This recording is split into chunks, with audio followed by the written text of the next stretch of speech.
नमस्कार विद्यार्थी मित्रांनो, स्कॉलरशिप आणि बरंच काही या आपल्या यूट्यूब चॅनलमध्ये तुम्हा सर्वांचं मनापासून स्वागत। आज आपण इयत्ता दुसरीसाठी मंथनची म्हणजे सामान्य ज्ञान परीक्षेची एक सराव प्रश्नपत्रिका पाहणार आहोत। तर सराव प्रश्नपत्रिका याच्या अगोदर 3-4 आपण व्हिडिओ बनवून टाकलेले आहेत, तुम्ही जर पाहिले नसतील तर नक्की पहा। आज आपण सराव प्रश्नपत्रिका क्रमांक 9 ही सोडवणार आहोत, समजून घेणार आहोत। तर व्हिडिओला सुरुवात करण्यापूर्वी एक छोटीशी रिक्वेस्ट, जर चॅनलवर तुम्ही नवीन असाल तर चॅनलला सबस्क्राइब करा, म्हणजे अभ्यासाचे असे छान छान व्हिडिओ तुम्हाला पाहायला मिळतील। चला तर मग आजच्या व्हिडिओला सुरुवात करूयात। तर सुरुवातीला आहे आपला मराठीचा पॅसेज। आता याच्या अगोदरचे व्हिडिओ तुम्ही पाहिले असतील तर तुम्हाला कळालं असेल, मराठीचा एक उतारा असतो, कविता पण असते, त्याच्यावर 2-2 प्रश्न असतात।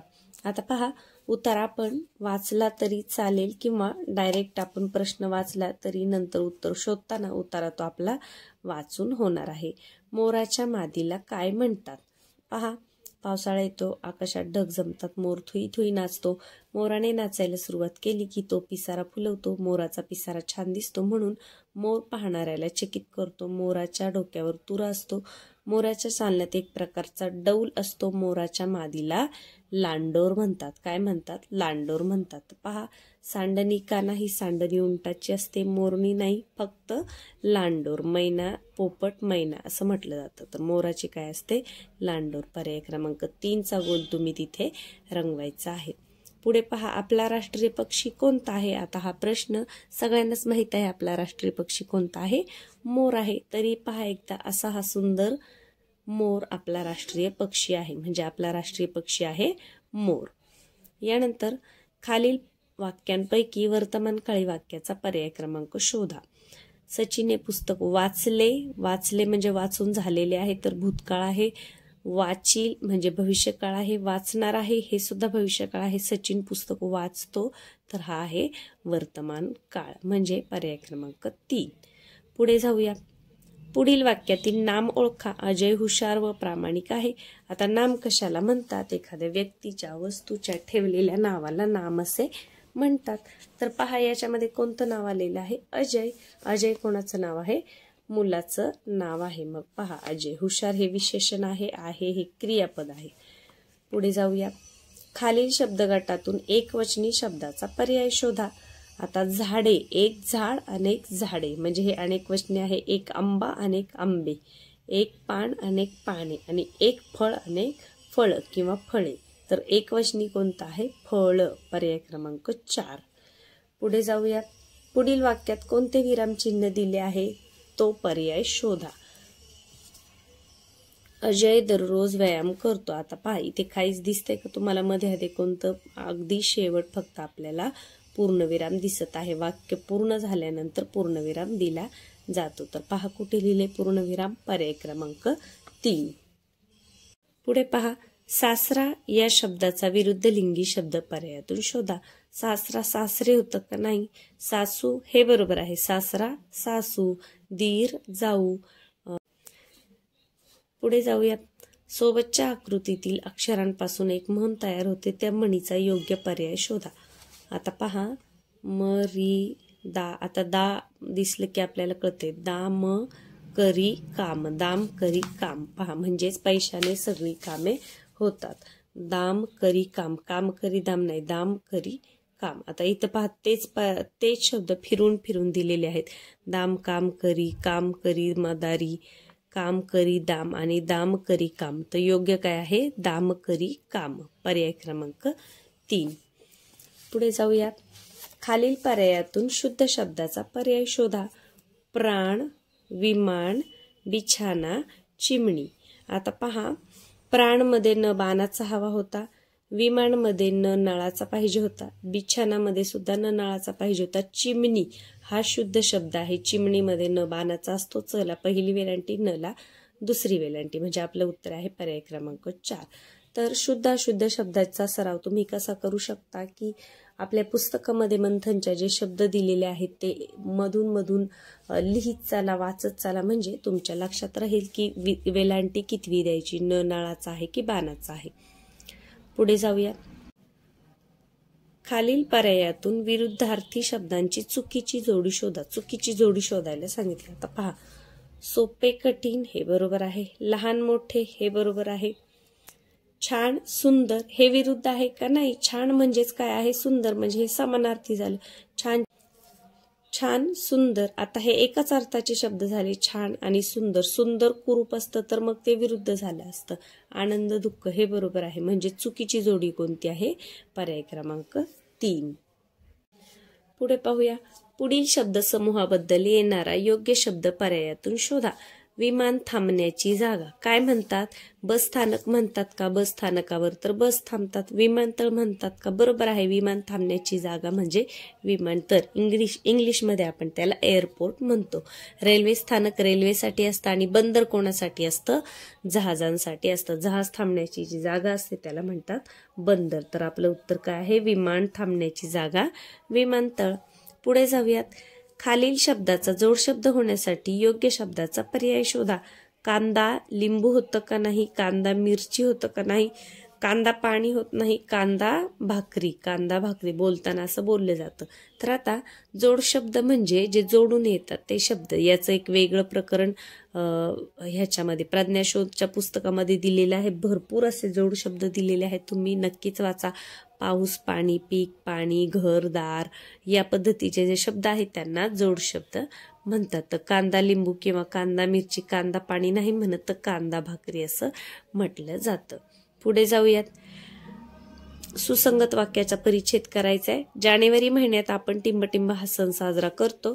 या दिवशी एकमेकांना टिंबटिंब वाटतात. आता पहा, आता होळी, दसरा, मकर संक्रांत, गुढीपाडवा हे लगेच आपण याच्यातलं निवडायचं नाही. पहिल्यांदा दुसरं वाक्य वाचायचंय.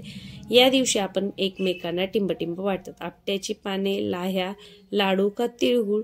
जानेवारीमध्ये काय येतं, संक्रांत येते, म्हणजे आपण काय वाटतो, तिळगुळ. आणि मग जानेवारी महिन्यामध्ये कोणता सण साजरा केला जातो, मकर संक्रांती. पुढे जाऊया, सिंह या प्राण्याचा निवारा कोणता, तबेला कोणाचा, घोड्याचा, अंबारखाना हत्तीचा, पिंजरा पोपटाचा आणि गुहा कोणाची, सिंहाची. म्हणजे सिंहाचा निवारा कोणता आहे, गुहा. आता गणितचा विभाग सुरू झालेला आहे. गणितमध्ये 25 प्रश्न आहेत 50 गुणांसाठी. काही प्रश्न अगदी सोपे असतात, कच्चं काम न करता सुद्धा तुम्ही ते पटापट सोडवू शकता. पुढे जाऊया, 76 ही संख्या अक्षरात कशी लिहाल, 67 एक आहे नाही, 77 नाही, 70 6 नाही, 73. तर पहा, इथे 76 दिलेले नाहीये, परंतु आपण 70 6 असं लिहू शकतो, 70 आणि 6. पुढे जाऊयात, 11 ते 21 या संख्या दरम्यान किती समसंख्या आहेत. आता 11 ते 21 किती अंक झाले, 10 अंक झाले, मग त्यांच्यामध्ये किती समसंख्या असणार, 10 संख्या आहेत, म्हणजे मग समसंख्या किती असणार, त्यातल्या 5. 5 सम आणि 5 विषम, म्हणजे आपलं उत्तर काय आहे, पर्याय क्रमांक 3. समसंख्या कशाला म्हणतात, जिच्या एकक स्थानी 0 2 4 6 8 हे अंक येतात तिला सम म्हणतात. आणि विषम कशाला म्हणतात, तर ज्याच्या एकक स्थानी 1 3 5 7 9 यापैकी एखादा अंक असेल तेव्हा आपल्याला समसंख्या विचारल्यात. मग समजा आता 1 ते 100 विचारलं तर त्याच्यामध्ये 50 सम आणि 50 विषम असं अर्ध अर्ध करायचं, म्हणजे सोपं जातं आपल्याला. पुढे जाऊयात,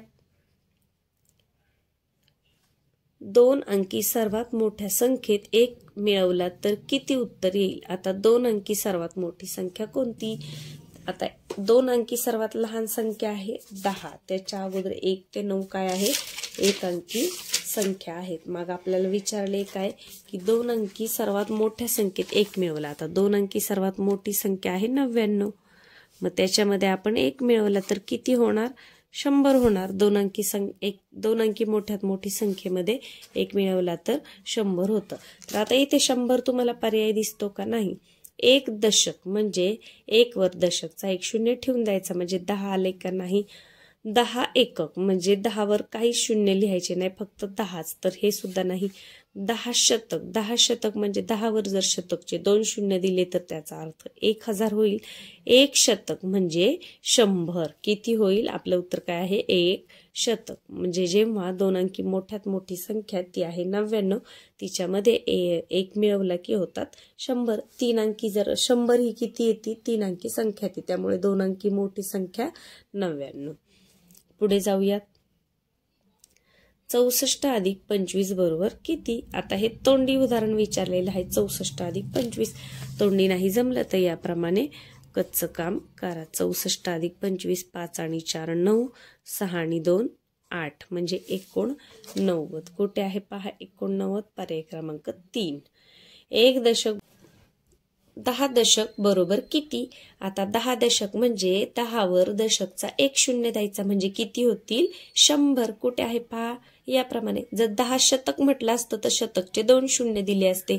1000 म्हटलं असतं 1000चे 3 शून्य दिले असते. असं केलं असतं. 10 दशक म्हणजे 10 वर दशकचा 1 शून्य द्यायचा म्हणजे आपलं उत्तर येईल पर्याय क्रमांक 1. तर हे तोंडी आहे, याच्यामध्ये कच्चं काम करण्याची गरज नाही. 30 अधिक 5 या विस्तारित मांडणीने तयार होणारी संख्या पर्यायातून शोधा. हे सुद्धा तोंडी आहे. 30 आणि 5 35. कुठे आहे? पहिलाच. पुढे पाहूयात. सोबतच्या बेरजेच्या उदाहरणात स्टारच्या जागी समान अंक आहे, तो अंक पर्यायातून शोधा. आता इथे इथे इथे सगळीकडे समान अंक आहे. मग पहिला पर्याय घेऊन बघा 6 अधिक 6 6 आणि 6 12शी 2 हातचा आला 1 आणि मग 5 आणि 1 6 म्हणजे इथे सुद्धा 6 आलं म्हणजे पहिलाच पर्याय आहे आपलं उत्तर. कसं केलं पहा. स्टारच्या जागी आपण 6 पकडले, मग 6 आणि 6 होतात 12शी 2 आणि इथे त्यांनी 5 दिलेले आहे, मग हातचा आला 1 5 आणि 1 पुन्हा 6. असं एक एक पर्याय घेऊन ते उत्तर बरोबर येते का हे तुम्हाला तिथे चेक करायचं आहे. पहिल्याच पर्यायामध्ये जर तुम्हाला उत्तर सापडलं तर पुढचे पर्याय तपासत बसायची गरज नाही. पुढे जाऊया. 5 रुपयांच्या 4 नोटांच्या किमती 2 रुपयांची किती नाणी येतील? आता 5 रुपयांच्या 4 नोटा म्हणजे किती येतील? 5 रुपयांच्या 4 नोटा. गुणाकार करून केलं तरी चालेल, तोंडी सुद्धा येतं. 4 पंचे 20. आता 20 रुपये मग 2 रुपयाची किती नाणी येतील? भागिले 2 करावं लागेल म्हणजे किती नाणी येतील? 10. 10 दुने 20. तर तोंडी सुद्धा येऊ शकतो. तोंडी नाही जमलं तर थोडंसं कच्चं काम करून हे सोडवायचं आहे. पुढे जाऊया. खालीलपैकी आडव्या रेषा कोणत्या? अगदी सोपं आहे पहा. पर्याय क्रमांक 4. 1 रुपयाच्या नाण्याचा आकार कोणता? आता 1 रुपयाचं नाणं शंकू असतं का? नाही. इष्टिका चिती? नाही. गोल? दंडगोल? तर कोणतं असतं? गोल असतं. अनिकेत सकाळी 8:30 अभ्यासाला बसला, त्यानंतर 9:30 तो अभ्यास करून उठला. तर अनिकेतने किती तास अभ्यास केला? अगदी सोपं आहे. 8:30 वाजता बसून 9:30 वाजता उठलाय म्हणजे 1 तास त्याने अभ्यास केला. कुठे आहे पहा? पर्याय क्रमांक 2. पुढे पहा. 2 आठवडे म्हणजे किती दिवस? आता 1 आठवड्यामध्ये किती दिवस असतात? 7 दिवस. मग 2 आठवडे म्हणजे 7 दुने 14. कुठे आहे? पर्याय क्रमांक 3. सोबतच्या चित्रातील वस्तूचा आकार कोणता? आता काडीपेटीचं चित्र आहे, मग कसं आहे? शंकू आहे का? नाही. गोल? नाही. दंडगोल? नाही. इष्टिका चिती. वीट वहीचा आकार हा कोणता आकार असतो? इष्टिका चितीचा आकार असतो. शबानाजवळ क्ष रुपये होते. आईने तिला 10 रुपये दिले तर शबानाजवळ किती रुपये झाले? आता क्ष होते आणि अजून 10 दिले म्हणजे काय झालं? पैसे वाढले, मिळाले. म्हणजे इथे बेरीज दाखवावी लागेल. मग क्ष वजा 10 म्हणता येणार नाही, क्ष अधिक 10 म्हणता येईल. 10 क्ष अधिक 10 असं नसतं. 10 वजा क्ष असं सुद्धा नाही. क्ष मध्ये 10 मिळवायचे म्हणजे क्ष अधिक 10. इथं अक्षर दिलं तर गोंधळून जायचं नाही. बऱ्याच वेळा जे विद्यार्थी पहिल्यांदा परीक्षा देतात त्यांना समजत नाही क्ष म्हणजे नेमकं काय आहे. तर हे फक्त तुम्हाला अक्षर दिलेलं आहे. मग तुम्हाला काय करायचंय? क्ष मध्ये 10 रुपये मिळवायचे म्हणजे क्ष अधिक 10 एवढंच करायचं आहे. पर्याय क्रमांक 2. पुढे पहा. 15 मीटर लांबीच्या दोरीतून 5 मीटर लांबीची दोरी कापली तर उरलेल्या दोरीची लांबी किती? तोंडी आहे. 15 मधून 5 कापली म्हणजे किती उरेल? 10 मीटर. हे पहा पर्याय क्रमांक 3. 9 गुणिले 0 बरोबर किती? तर 9 गुणिले 0 बरोबर 0च. कारण शून्याला कोणत्याही संख्येने गुणलं आणि कोणत्याही संख्येला 0ने गुणलं तरी उत्तर 0च येतं. हे कधीही लक्षात ठेवा. पुढे जाऊया. 3 या अंकाची स्थानिक किंमत खालीलपैकी कोणत्या संख्येमध्ये जास्त आहे? पहा आता इथे 3 दिलाय, मग इथे फक्त 3च आहे. इथे 73 मध्ये एकक स्थानी 3 आहे म्हणजे इथे 3च आहे. इथे 13 मध्ये सुद्धा एकक स्थानी आहे म्हणजे इथे 3च किंमत आहे. मात्र 39 मध्ये एकक दशक स्थानी 3 आहे म्हणजे याची किंमत आहे 30. तर कोणत्या संख्येमध्ये जास्त आहे? पर्याय क्रमांक 3. पुढे जाऊयात. एका पेनची किंमत 8 रुपये असल्यास 9 पेनची किंमत किती? अगदी सोपा आणि तोंडी आहे. 8चा पाडा 9 पर्यंत म्हणा. 8 9 72 रुपये. पर्याय क्रमांक 3. पुढे जाऊया. खालील पर्यायातून त्रिकोणाच्या आकृतीचा पर्याय ओळखा. हे सुद्धा सोपं आहे. त्रिकोण इथे दिसतोय आपल्याला. पर्याय क्रमांक 3. 62 वजा 18 बरोबर किती? अगदी सरळ सरळ वजाबाकी विचारलेली आहे. 62 वजा 18. हातच्याची वजाबाकी दुसरीच्या मुलांना येत असते, त्याच्यामुळे हे सोपं आहे. 2 मधून 8 जात नाही. मग इकडे 5, इकडे 12. 8 आणि 4 12. 5तून 1 गेला 4. 44. कुठे आहे पहा? पर्याय क्रमांक 4. एका वाचनालयात गोष्टीची 15 पुस्तके, मराठीची 18 पुस्तके आणि इंग्रजीची 7 आहेत. तर वाचनालयात एकूण किती पुस्तके आहेत? एकूण किती पुस्तके विचारले म्हणजे आपल्याला काय करायची आहे? बेरीज. 15, 18 आणि 7.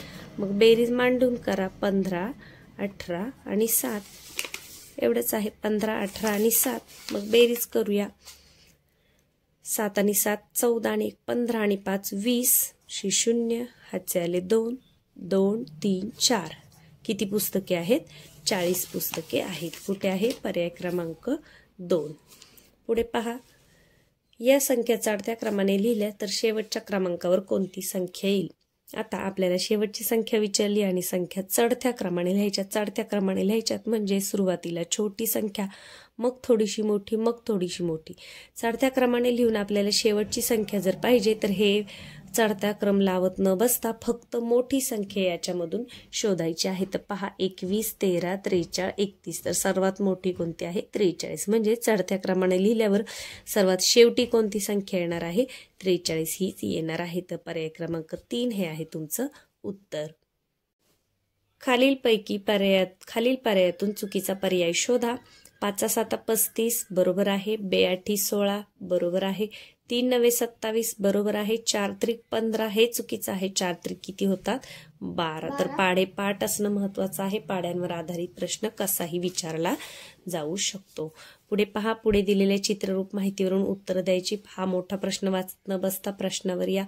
गुलाबाच्या फुलझाडांच्या रोपांची संख्या किती आहे? अगदी सोपं सरळ सरळ विचारले. बेरीज मोजून सांगायचंय. गुलाब इथे आहे पहा. 3 आणि 3 6 आणि 3 9. पहिलंच पर्याय. हे उत्तर टप्प्याने मोजलं तर सोपं जातं किंवा असं मोजा 1 2 3 4 5 6 7 8 9. गुलाबाचं चित्र पहा. फक्त संख्या विचारली. पुढे जाऊयात. पुढील आकृतीबंधा प्रश्नचिन्हाच्या जागी कोणता पर्याय येईल? पहा. या बाजूला, त्यानंतर या बाजूला म्हणजे घड्याळाच्या काट्याच्या विरुद्ध दिशेने चाललेला आहे. या बाजूला आल्यावर पुन्हा पुढच्या वेळेस खालच्या बाजूला, म्हणजे हे आपल्याला चिन्ह निवडावं लागेल. पर्याय क्रमांक 2. आता गणितचे प्रश्न आपले सोडून झालेले आहेत. पुढचा विभाग आहे इंग्रजी आणि बुद्धिमत्ता.